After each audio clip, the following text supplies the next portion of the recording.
Assalamualaikum warahmatullahi wabarakatuh.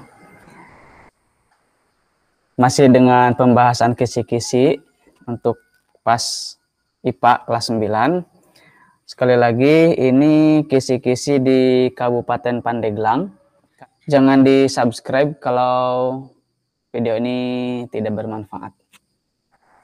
Setelah kemarin membahas mengenai KD 3.1, kita loncat dulu ke KD keempat, yaitu mengenai listrik statis.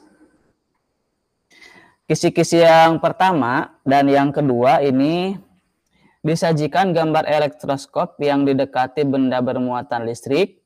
Peserta didik dapat menentukan pergerakan muatan listrik pada elektroskop dengan benar. Ini pilihan ganda. Kemudian yang keduanya, disajikan kasus elektroskop yang didekati benda bermuatan listrik. Peserta didik dapat menentukan letak muatan listrik pada elektroskop dengan benar. Yang ini di keterangannya itu uraian.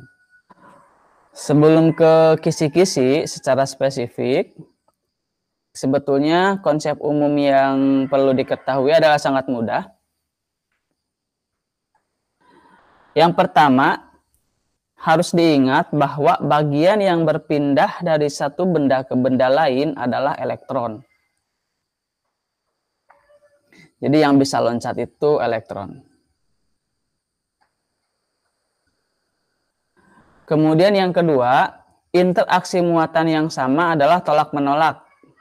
Dan sebaliknya. Artinya, kalau muatannya berbeda, maka akan tarik-menarik. Sebagaimana diketahui, muatan pada listrik ada dua. Yang pertama negatif, yang kedua positif. Atau elektron itu negatif, dilambangkan dengan negatif. Dan positron itu dilambangkan dengan plus atau positif. Kenapa demikian? Penjelasannya di buku teks sudah diberikan. Ini dikarenakan garis gaya medan listrik.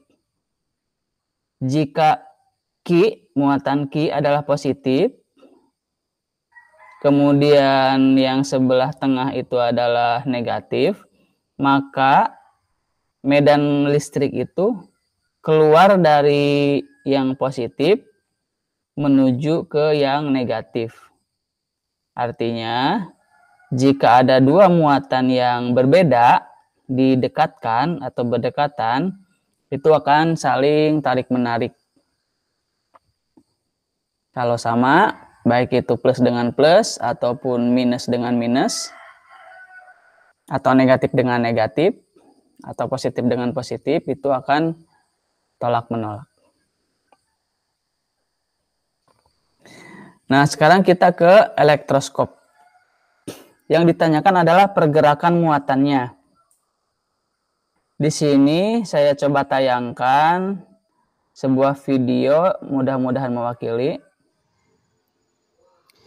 Di sini ada sebuah benda digosok-gosok dengan kain ya, kaca.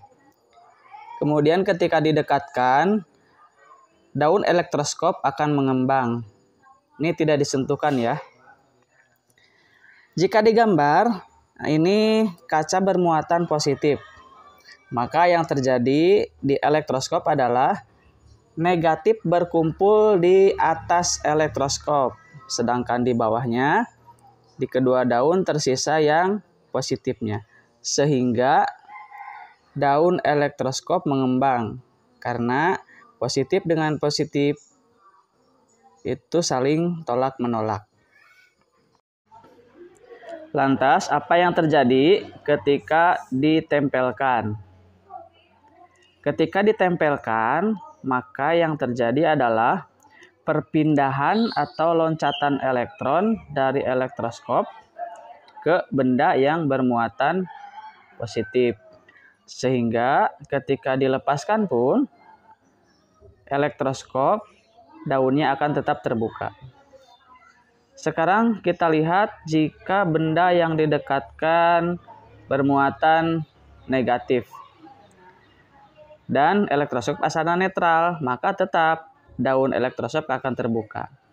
Namun di sini elektron-elektron itu dipaksa untuk bergerak ke daun elektroskop. Sehingga di daun elektroskop berkumpul negatif. Keadaan ini membuat elektroskop daunnya terbuka juga. Lantas bagaimana kalau disentuhkan benda yang bermuatan negatif tadi? Maka yang terjadi adalah elektron-elektron dari benda akan berpindah ke kepala elektroskop. Sehingga elektroskop menjadi bermuatan negatif. Berikutnya, disajikan tabel interaksi benda bermuatan listrik statis. Peserta didik dapat menentukan gerak perpindahan elektron pada peristiwa pemberian muatan listrik statis pada benda dengan benar. Soalnya tidak tahu seperti apa, tapi ini hanya memprediksi berdasarkan kisi-kisi.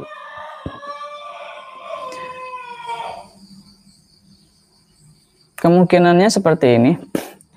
Ini di buku teks sudah ada tabel tribolistik. Mulai dari nomor 1 sampai nomor 14. Ada bulu kelinci, gelas, mika, wol, bulu kucing, sutra, kapas, kayu, batu ambar, damar, logam. Ini logamnya tertentu. Ada cuprum, ada nikel, ada age, kemudian belerang, logam, ada PT ya, kemudian aurum, ini emas, dan selenoida. Tabel tribolistrik ini ketentuannya adalah urutan deret benda yang akan bermuatan negatif jika digosok dengan sembarang benda di atasnya. Misal, mika digosok ke bulu kelinci, maka mika bermuatan negatif karena, nah ini karenanya ya penting, elektron berpindah dari bulu kelinci ke mika. Mika menjadi bermuatan negatif. Bermuatan negatif artinya mika kelebihan elektron. Artinya jumlah elektronnya lebih banyak daripada jumlah positron. Yang ini. Menentukan gerak perpindahan elektron. Artinya dari mana ke mana. Nah itu kan. Berarti kalau misalkan mika jadi bermuatan negatif, elektronnya berpindah dari bulu kelinci ke mika.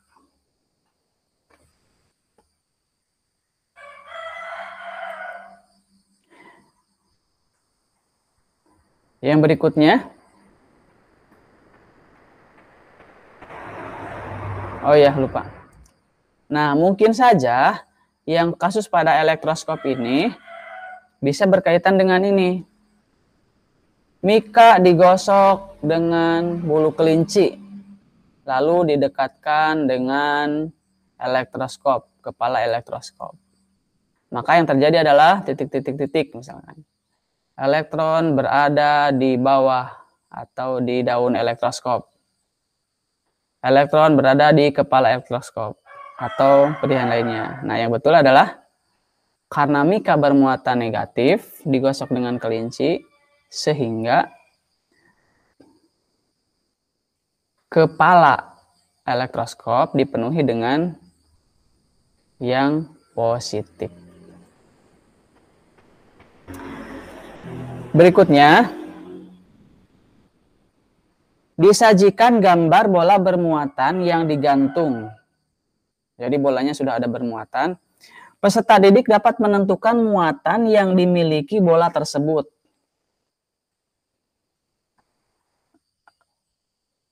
Ini biasanya berdasarkan interaksi. Salah satu tipe soal, bisa saja kemungkinan seperti ini. Bola A menarik bola B dan C. Bola B menolak bola E. Dan bola E menolak bola D. Jika bola D bermuatan negatif, maka bola A, B, C, E berturut-turut bermuatan titik, titik, titik. Pilihannya misalkan A, positif, positif, positif, negatif. B, positif, negatif, positif, positif, dan seterusnya.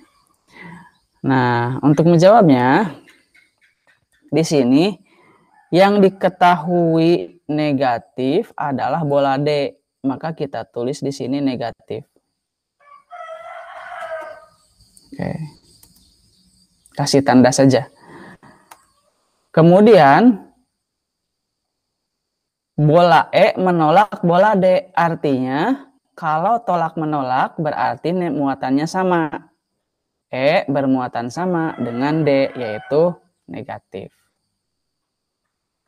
Kemudian bola B menolak bola E. Bola B menolak bola E. Artinya ini negatif. Kemudian bola A menarik bola B.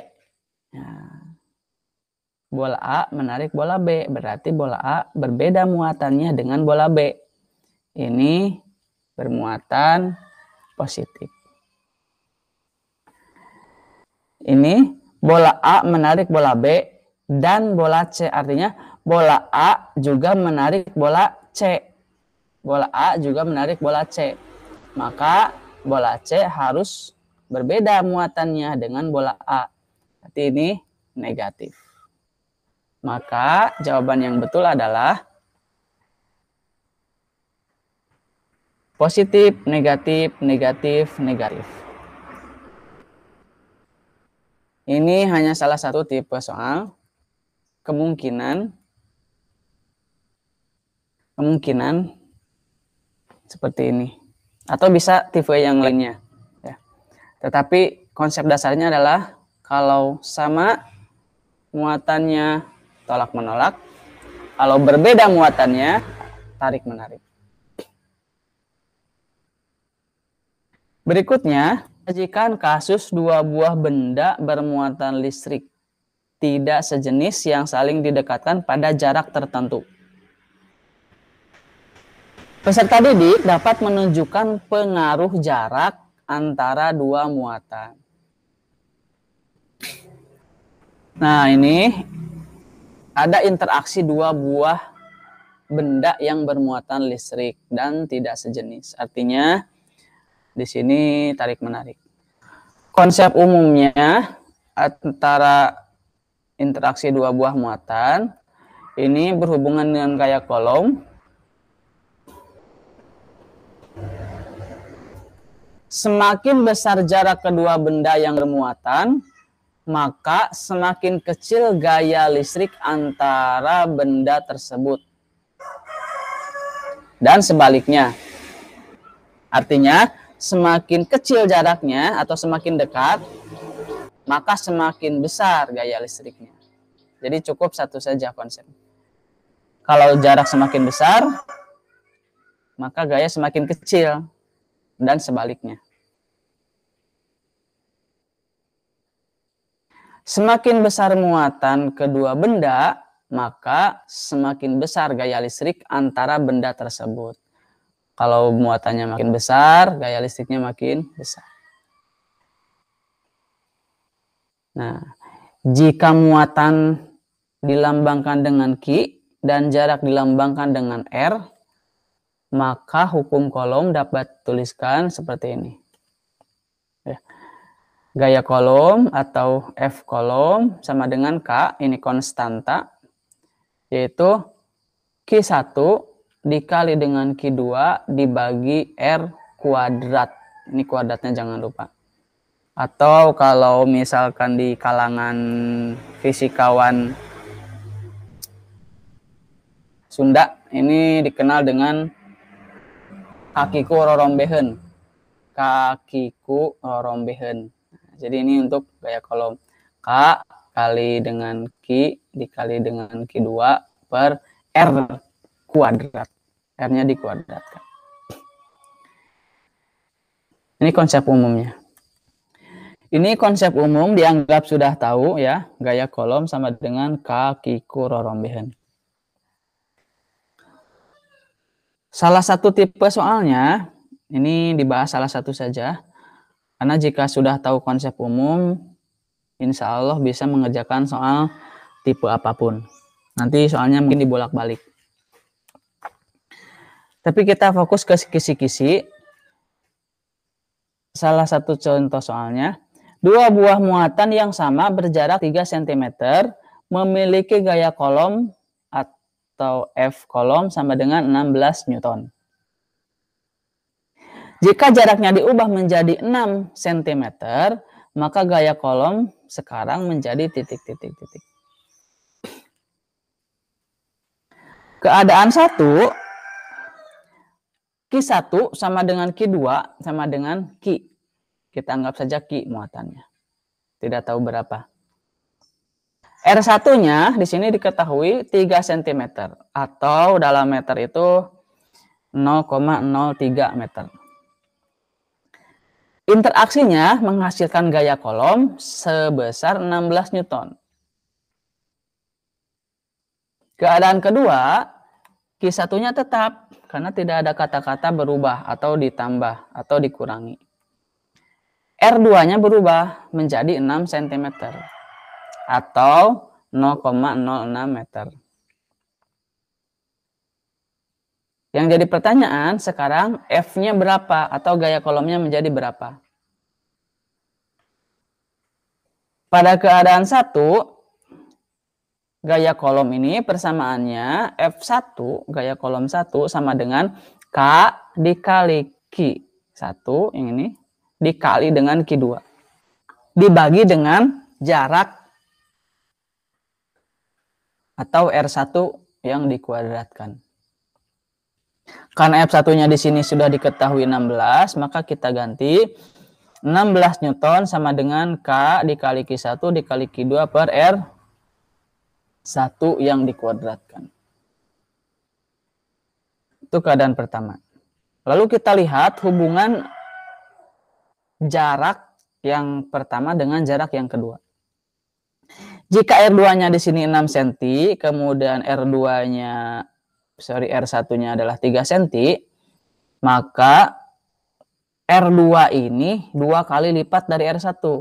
R2 ini adalah 3 dikali 2. Nanti kan R1-nya 3 dikali 2. Berarti hasilnya 6. Maka kita cari gaya kolom kedua dengan persamaan yang sama, yang ini. Kaki kurorombehan itu. F2 atau gaya kolom pada keadaan kedua sama dengan K dikali Q1 dikali Q2 per R2 kuadrat. Nah, di sini perubahannya adalah R2-nya kita ganti dengan yang ini. 2 kali R1 yang dikuadratkan tentunya.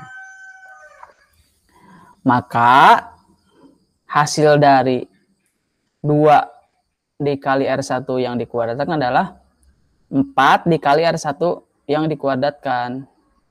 Jadi masing-masing nanti 2 kuadrat sama dengan 4. R1 kuadrat sama dengan R1 kuadrat. Jadi nanti dihasilkan F2 sama dengan K dikali Q1 dikali Q2 per 4R1 kuadrat. Jangan diganti dengan angka. Lalu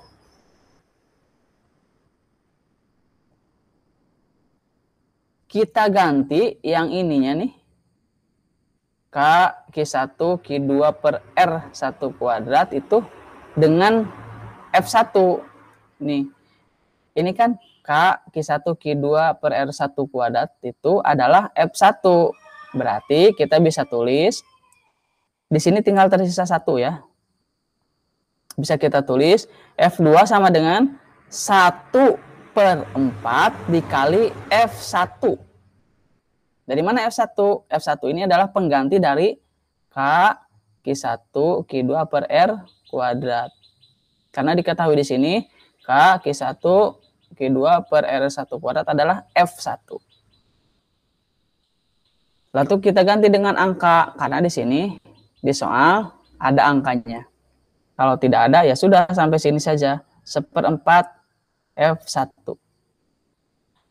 Ini 1/4 dikali 16, maka 16 dibagi 4 dikali 1. F2-nya adalah 4 Newton. Atau gaya kolom yang keadaan keduanya menjadi 4 kolom. Sesuai ya. Ketika jaraknya semakin besar, maka gayanya semakin kecil. 4 itu lebih kecil daripada 16. Ini salah satu tipe soalnya. Tetapi di sini ada keteraturan, ya. Syarat, ini syarat nih. Syaratnya Q1, Q2-nya tidak berubah. Maka di sini ada keteraturan. Kalau jaraknya, ini kita berbicara jarak. Jaraknya dirubah menjadi 2 kali semula, asalnya 2 menjadi 4 misalkan. Asalnya 3 menjadi 6 seperti tadi di soal. Gaya kolomnya akan menjadi 1/4 dari semula. 1/4 F1 katakanlah ya. Kalau jaraknya diubah 3 kali semula, berarti menjadi 1/9. 3 kuadrat saja, 9 kan? Berarti semakin kecil atau 1/9. 4 kali semula, asalnya 2 cm, menjadi diubah jaraknya 8 cm misalkan. Itu kan 4 kali semula, maka gaya kolomnya menjadi 1/16. Atau kalau didekatkan, jaraknya menjadi setengah kalinya. Asalnya jaraknya 2 cm menjadi 1 cm. Maka gaya kolomnya akan menjadi lebih besar, yaitu 4 kali gaya kolom keadaan pertama. 3 kali semula, maka gaya kolomnya akan meningkat lagi menjadi 9 kali semula. 4 kali semula didekatkannya, misalkan. Maka gaya kolomnya akan menjadi 16 kali dari semula. Kebalikannya saja. Yang penting konsepnya adalah semakin dekat jaraknya, semakin besar muatan atau interaksi muatan. Semakin jauh, maka semakin kecil interaksi kedua buah muatan.